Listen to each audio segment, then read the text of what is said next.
చూపవమ్మా.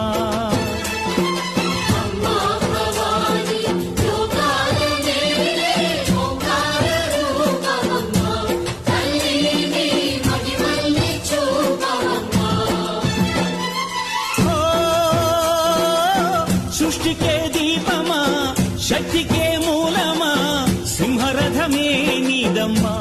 అమ్మ దుర్గమ్మ భక్తులను దీవించుమా.